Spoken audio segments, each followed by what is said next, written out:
Assalamualaikum warahmatullahi wabarakatuh.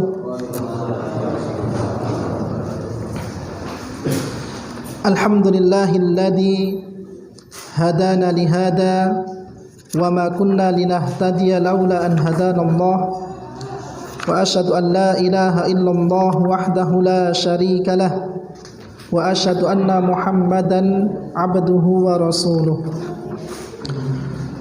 Ma'asyiral muslimin wal muslimat yang semoga senantiasa dirahmati oleh Allah Subhanahu wa taala. Kita lanjutkan pembahasan kita, yaitu tentang bekal haji atau fikih haji yang disusun oleh Ustadz Dr. Firanda Andirja LCMA, yang ini bisa didapatkan atau bisa didownload di sebuah aplikasi, ya, namanya Bekal Islam atau Bekal Haji. Ini sangat memudahkan kita di dalam membahas hal-hal yang berkaitan tentang haji. Dan di dalam kitab ini ada beberapa bab, ya. Bab yang pertama adalah prahaji atau persiapan sebelum menunaikan ibadah haji. Kemudian yang kedua, di sini juga dibahas tentang umroh, karena umroh ini juga termasuk manasik haji, ya, bagi yang mengambil haji tamattu, maka didahului dengan umroh terlebih dahulu.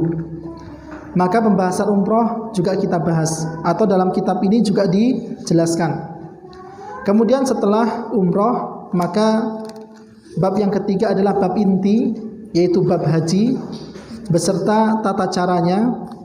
Kemudian yang selanjutnya adalah zikir dan doa yang bisa dibaca oleh seseorang yang sedang melakukan ibadah haji maupun umroh yang sesuai dengan sunnah Nabi SAW.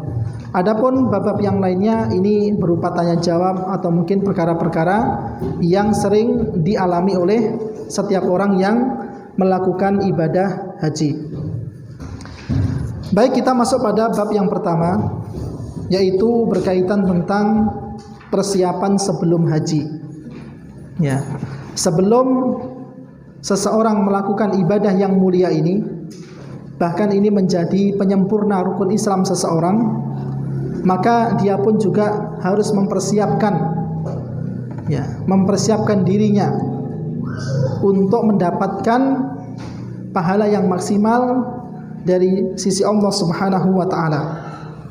Sebelum kita masuk pada pembahasan-pembahasan atau pasal-pasal yang lainnya, sengaja penulis memulainya dengan bab persiapan sebelum haji. Yang pertama adalah tentang keutamaan haji. Ya, tidak mungkin seseorang itu melakukan sebuah ibadah ya tanpa ada iming-iming pahala yang dijanjikan. Sebagaimana antum hadir di tempat ini karena memang meyakini ini adalah kebaikan yang antum bisa dapatkan.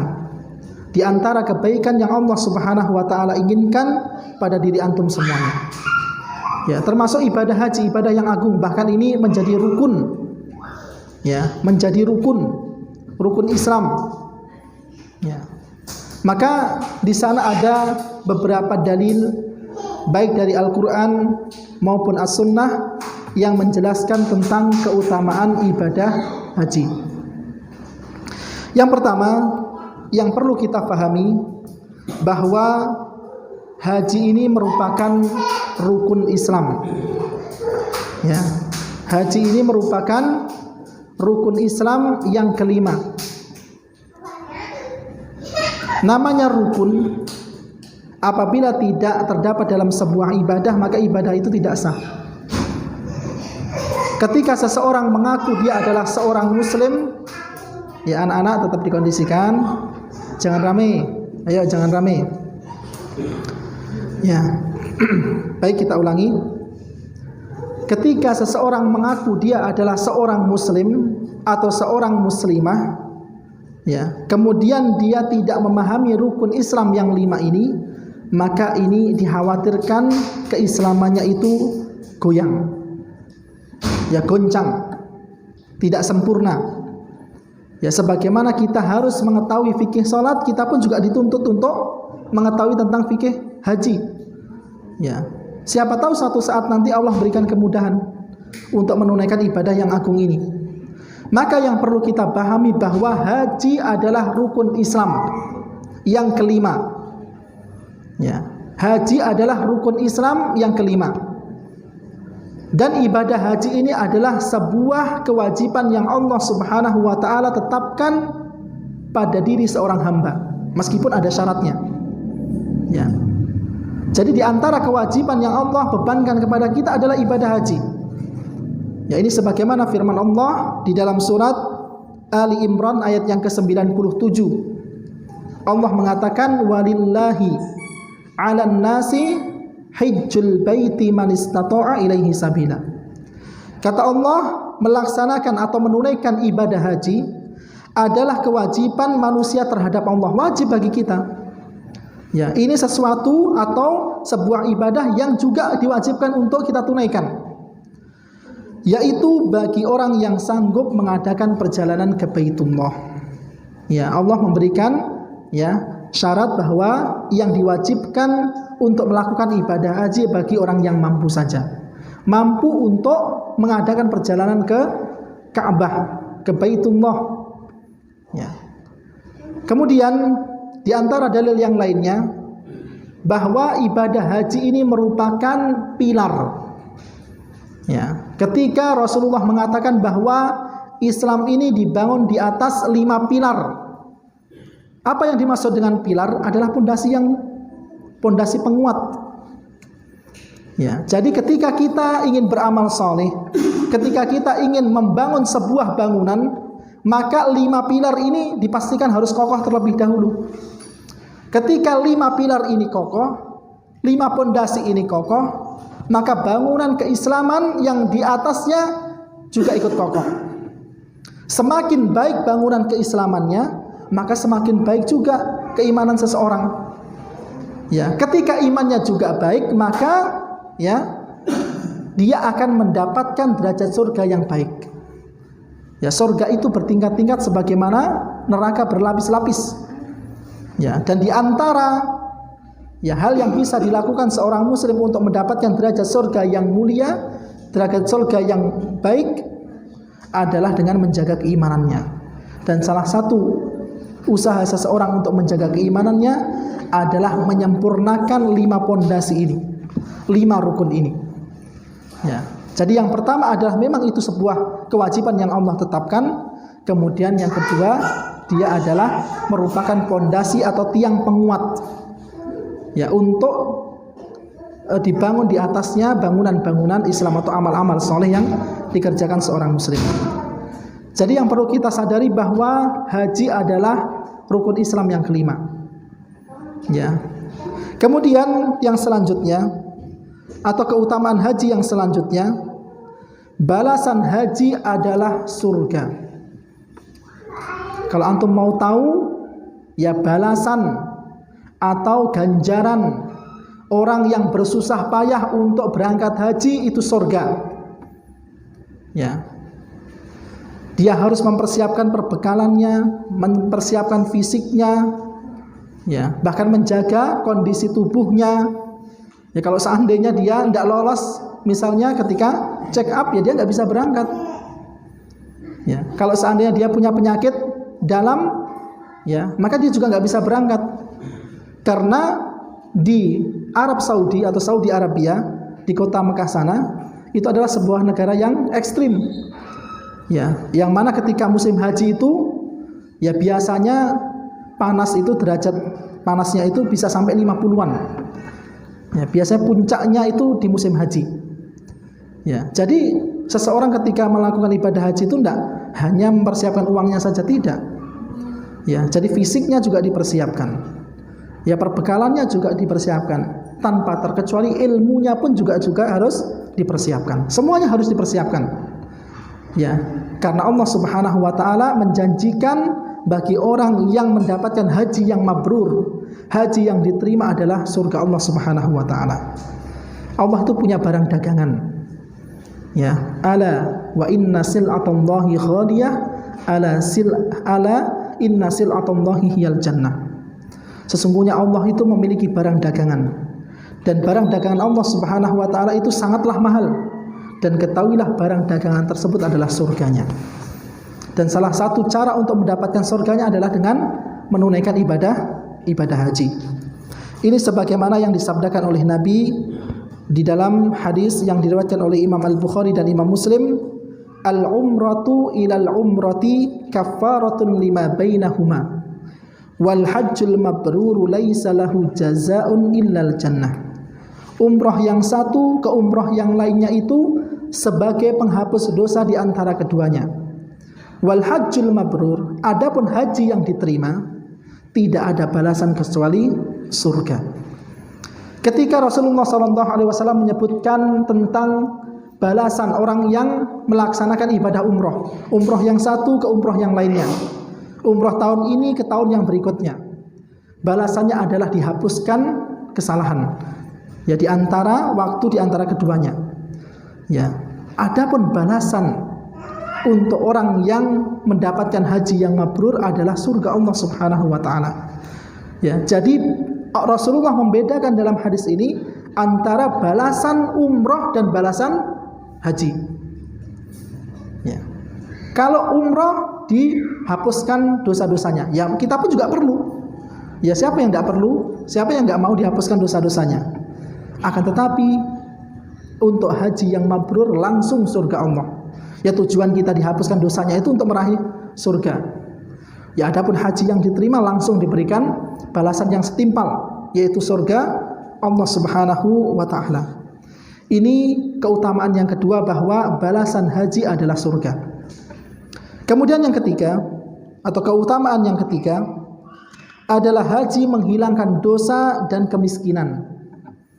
Ya, haji itu bisa menghilangkan dosa seseorang dan kemiskinan. Ya, jadi jangan takut kalau seandainya antum sekarang harus nyelengi sedikit demi sedikit, punya gaji ditabung, punya THR ditabung. Saya pengen umroh, Ustaz. Ya, bahkan ada orang yang umroh dengan uang receh. Ya, dia semangat untuk mengumpulkan perbekalannya. Ya, dia bisa berangkat umroh dikarenakan kumpulan uang-uang receh ini. Ya. Maka ketika ada orang yang ingin berangkat haji, ingin berangkat umroh, ya jangan takut kalau antum nanti jatuh miskin. Harta antum akan habis. Permasalahan rezeki, permasalahan uang, ya, yang antum punya ini adalah urusan Allah Subhanahu wa taala. Ya, tidak usah takut, Allah yang memerintahkan kita untuk menunaikan ibadah haji, untuk menunaikan ibadah umroh. Ya, Allah ingin halangi atau Allah ingin hilangkan kemiskinan dari diri kita. Yakin, dan itu sudah terbukti. Ya, orang nekat jual ini, jual itu karena saking rindunya ingin mengunjungi Baitullah. Ya, setelah itu tidak ada ceritanya dia jatuh miskin, dia kelaparan sampai minta-minta orang lain, tidak. Ya, hampir-hampir kita tidak mendengarkan kasus yang seperti itu. Ya, ini menunjukkan bahwa ketika seseorang itu melakukan ibadah haji, ibadah umroh, maka sesungguhnya dia itu sedang dihilangkan kemiskinan pada dirinya. Ini sebagaimana yang disabdakan oleh Rasulullah SAW, tabi'u bainal haji wal umroh. Tunaikan haji dan umroh, ya, secara silih berganti. Artinya kalau seandainya ada orang yang umroh, maka diusahakanlah nanti tahun-tahun yang berikutnya bisa haji. Kalau seandainya sudah diberikan kesempatan untuk haji, diusahakanlah nanti dikumpulkan uangnya untuk berangkat umroh. Ya, karena Rasulullah memerintahkan tunaikanlah haji dan umroh secara silih berganti, gantian. Ya, kemudian kata Nabi, fa innahuma yanfiyanil faqra wad dunub. Karena sesungguhnya dengan dua ibadah tersebut bisa menghilangkan seseorang dari kemiskinan dan bisa menghilangkan dosa. Ya, dengan ibadah haji dan umrah Allah tidak menghendaki kemiskinan atau dosa yang ada pada diri seorang hamba yang dia telah menunaikan dua ibadah ini. Di dalam hadis ini Allah Subhanahu wa taala atau Nabi sallallahu alaihi wasallam mengabarkan kepada kita bagi orang yang mengerjakan dua ibadah ini, yaitu haji dan umroh, maka dia akan mendapatkan maslahah akhirat dan maslahah duniawi.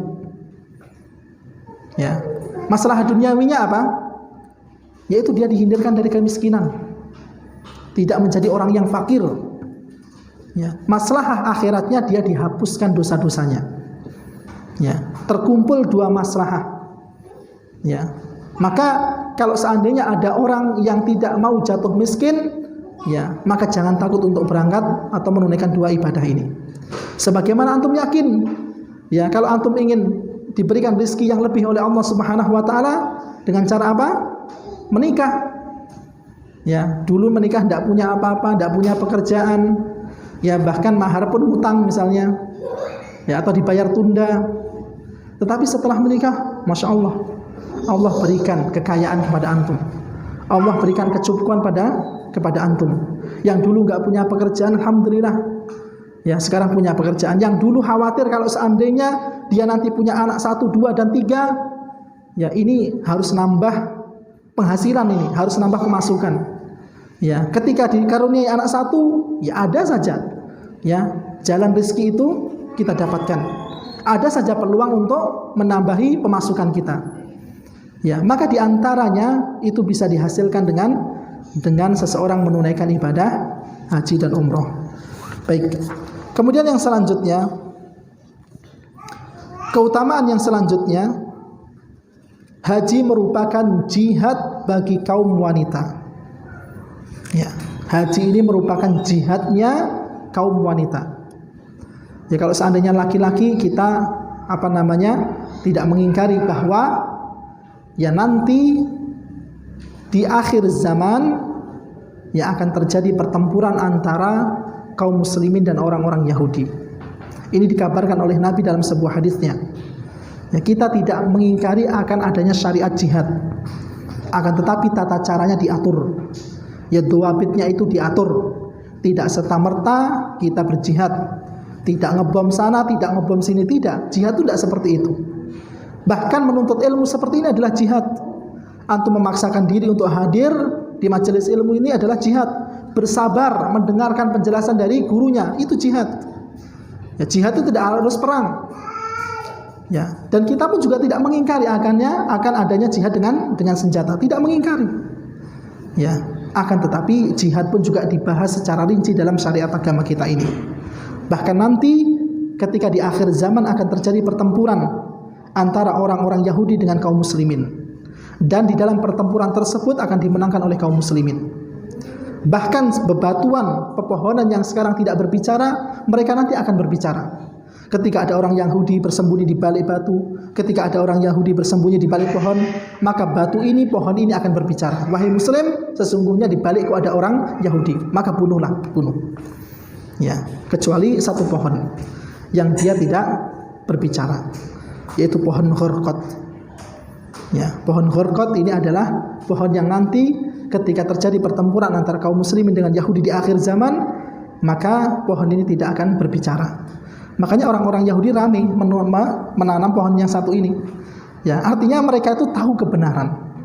Ya, bahwa nanti itu peperangan akan dimenangkan oleh kaum muslimin. Tetapi banyak orang yang sudah tahu jalan kebenaran tidak mengambil jalan kebenaran tersebut. Ya, berapa banyak dokter yang mengetahui bahwa rokok itu tidak menyehatkan, tetapi masih banyak juga dokter yang merokok.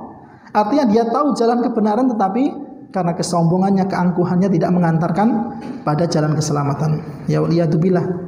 Ya, kita berlindung dari sifat kesombongan. Yang keempat adalah haji merupakan jihad kaum wanita. Ya, kalau seorang laki-laki kuat untuk berjihad, tapi kalau orang wanita banyak perhitungan. Ya, banyak perhitungan. Ya, dia lemah, fisiknya enggak seperti kaum pria.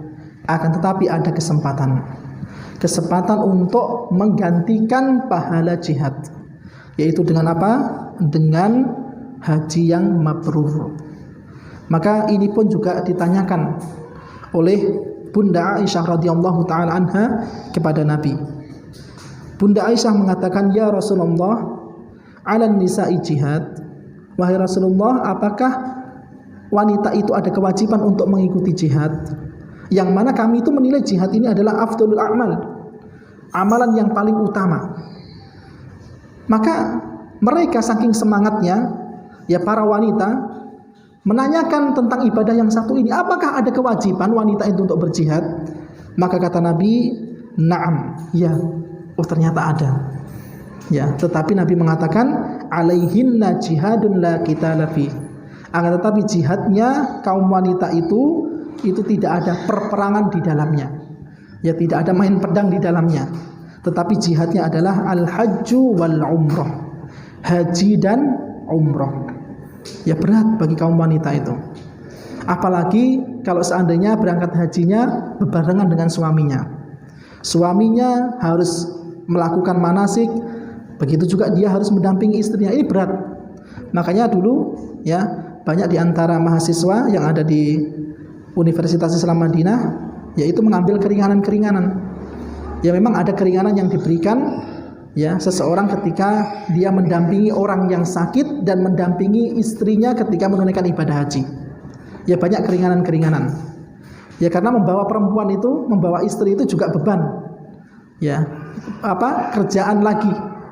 Ya apalagi yang laki-laki dia haji Islam, yang perempuan juga haji Islam, sama-sama haji fardhu, haji yang wajib, haji yang pertama. Ya, maka perempuan dalam hal ini tidak mudah. Ya tidak mudah untuk melaksanakan ibadah haji. Ya dia harus berdesak-desakan. Bagaimana dia harus tawaf, bagaimana dia harus ya berpindah dari tempat satu ke tempat yang lainnya. Mabit di Mina, kemudian ke Arafah, kemudian ke Musdalifah, kemudian kembali ke Mina. Kalau cuma satu orang saja atau mungkin kita haji diri kita sendiri enak. Ya, tidak ada orang yang kita bawa. Tetapi kalau kita membawa keluarga, membawa istri misalnya, maka banyak-banyak bersabar. Ya, banyak-banyak bersabar. Ya, makanya ketika Aisyah radhiyallahu taala anha menanyakan tentang keringanan-keringanan yang ada di yang bisa diambil ketika ibadah haji, maka Rasulullah mengatakan, "Ajruki ala qadri nasabiki." Wahai Aisyah, sesungguhnya pahala yang engkau dapatkan itu sesuai dengan kadar keletihanmu. Ya, kalau semakin dia lengkap sempurna melaksanakan manasik haji, maka ya pahalanya semakin banyak. Ya, inilah yang dimaksud dengan haji atau dimaksud dengan jihad bagi kaum wanita. Ya, baik. Kemudian keutamaan yang selanjutnya adalah haji mabrur menghapuskan seluruh dosa. Ya, ini penulis memberikan judul haji yang mabrur akan menghapuskan seluruh dosa. Kalau dikatakan di sini seluruh dosa, maka ini mencakup dosa besar dan dosa kecil. Ya, meskipun jumhurul ulama berpendapat bahwa haji yang mabrur itu hanya menghapuskan dosa-dosa yang kecil saja. Ya, hanya menghapuskan dosa-dosa yang kecil. Ini mayoritas para ulama berpendapat seperti itu. Ya, berpendapat seperti itu. Ya, ini berdasarkan hadis dari Nabi sallallahu alaihi wasallam, di antaranya ketika Nabi mengatakan as-shalawatul khamsu, salat yang 5 waktu, wal jum'ah ilal jum'ah, Jumat yang satu ke Jumat yang lainnya, Ramadan satu ke Ramadan yang lainnya, mukaffiratun ma bainahunna idza jtunibatil kaba'ir. Apabila dia menjauhi dosa-dosa besar. Artinya sholat yang 5 waktu, Ramadan dari Ramadan satu ke Ramadan yang lainnya, Jumat satu ke Jumat yang lainnya, itu sebagai penghapus dosa apabila ia menjauhi dosa-dosa besar. Artinya amalan-amalan ini ya hanya menghapuskan dosa-dosa kecil. Kalau seandainya dosa besar itu maka diperlukan untuk bertaubat. Ini menurut jumhurul ulama. Akan tetapi ya wallahu taala alam, sebagaimana yang dipilih oleh penulis, maka bahwa haji yang mabrur menghapuskan dosa besar pula. Ya, makanya salah satu keutamanya adalah menghapus seluruh dosa, baik yang kecil maupun yang besar. Dan ini adalah pendapat yang dipilih oleh Ibnu Hajar Al-Asqalani, Syekhul Islam Ibnu Taimiyah, dan Syekh Muhammad bin Shalih Al-Utsaimin. Ya. Ini sebagaimana kisah tentang keislaman Abdullah ibni Amr ibni Al-As. Ya, salah satu sahabat yang mulia, yang mana sahabat ini dulunya adalah orang yang paling benci kepada Nabi sallallahu alaihi wasallam. Orang yang paling memusuhi Nabi sallallahu alaihi wasallam. Akan tetapi di kemudian hari, maka Abdullah bin Amr ibn Al-As ini mendatangi Nabi sallallahu alaihi wasallam. Ya, di dalam hadisnya bahwa Abdullah bin Amr ini mendatangi Nabi dan menyatakan akan keislamannya, yaitu dengan apa? Membentangkan tangan kanannya. Ya, artinya Abdullah bin Amr ini datang kepada Nabi menyatakan keislamannya itu karena kebeningan hatinya. Ya, kebeningan hatinya, bukan karena paksaan kaumnya, bukan karena hal-hal yang lainnya. Akan tetapi mendatangi Nabi karena dia tahu bahwa inilah kebenaran, inilah jalan kebenaran. Kemudian setelah itu, ya, Abdullah bin Amr ibn As membentangkan tangan kanannya untuk berbaiat kepada Rasulullah. Ketika dibentangkan seperti ini, maka Rasulullah pun juga membentangkan tangannya. Akan tetapi Abdullah bin Amr menarik tangannya kembali. Maka kata Nabi sallallahu alaihi wasallam, ya, malaka ya Amr, apa-apaan kok ini wahai Amr? Ya, setelah Amr membentangkan tangan kanannya, Nabi membentangkan tangan kanannya pula. Setelah itu malah Amr menarik tangannya. Ya, kata Abdullah bin Amr, aradtu an ashtarito. Wahai Nabi, sebelum aku berbaiat kepadamu, sebelum aku mengucapkan kalimat syahadat, aku ingin mengajukan syarat. Ya, maka tashtaritu bimada, maka Nabi mengatakan, wahai Amr, apa yang engkau ajukan? Syarat apa yang engkau ajukan? Maka Amr mengatakan, an yughfaroli, aku hanya mengajukan satu syarat wahai Rasulullah. Yang dulu aku pernah memusuhimu, yang dulu aku pernah membencimu, bahkan menyakitimu, sekarang aku ingin mengajukan satu syarat, yaitu semoga Allah Subhanahu wa taala atau mohonkanlah ampun kepada Allah Subhanahu wa taala atas segala kesalahanku. Ya, artinya datang kepada Nabi itu bukan karena paksaan, mengakui bahwa ini adalah kesalahan. Dia meminta agar Nabi sallallahu alaihi wasallam memintakan ampun kepada Allah Subhanahu wa taala. Maka Nabi sallallahu alaihi wasallam mengatakan, "Ama alimta annal islama yahdimu ma kana qablah wa annal hijrata yahdimu ma kana qablaha wa annal hajja yahdimu ma kana qablahu." Ya, ini syahidnya, ya, dalilnya bahwa haji itu bisa menghapuskan seluruh dosa, termasuk dosa besar. Kata Nabi, tidakkah engkau tahu bahwa Islam menggugurkan dosa yang sebelumnya? Artinya ketika seseorang itu masuk ke dalam agama Islam, maka dosa-dosanya tergugurkan. Kesalahan-kesalahan dulu yang dia pernah perbuat ketika sebelum masuk Islam maka tergugurkan. Wa annal hijrata yahdimu ma kana qablahu. Dan hijrah itu juga bisa menggugurkan dosa-dosa yang sebelumnya. Wal hajjul mabrur yahdimu ma kana qablahu. Dan haji yang mabrur itu juga bisa menghapuskan dosa sebelumnya. Ya, jadi inilah yang dimaksud dengan bahwasannya ibadah haji itu bisa menggugurkan atau menghapus dosa-dosa besar. Ya, meskipun ini terjadi perselisihan di kalangan para ulama, ya, akan tetapi wallahu taala alam, ya, penulis memilih pendapat bahwa haji yang mabrur juga mampu membersihkan seseorang dari dosa-dosa besar. Ini 5 keutamaan ibadah haji yang bisa kita sampaikan pada pertemuan kali ini. Ya, insyaallah nanti pada pertemuan selanjutnya ada beberapa pasal-pasal dalam bab persiapan ibadah haji atau berangkat haji, dan insyaallah nanti kita akan bahas satu persatu secara detail, ya, sebelum masuk ke pembahasan inti umroh dan haji. Ya, mudah-mudahan ini bermanfaat.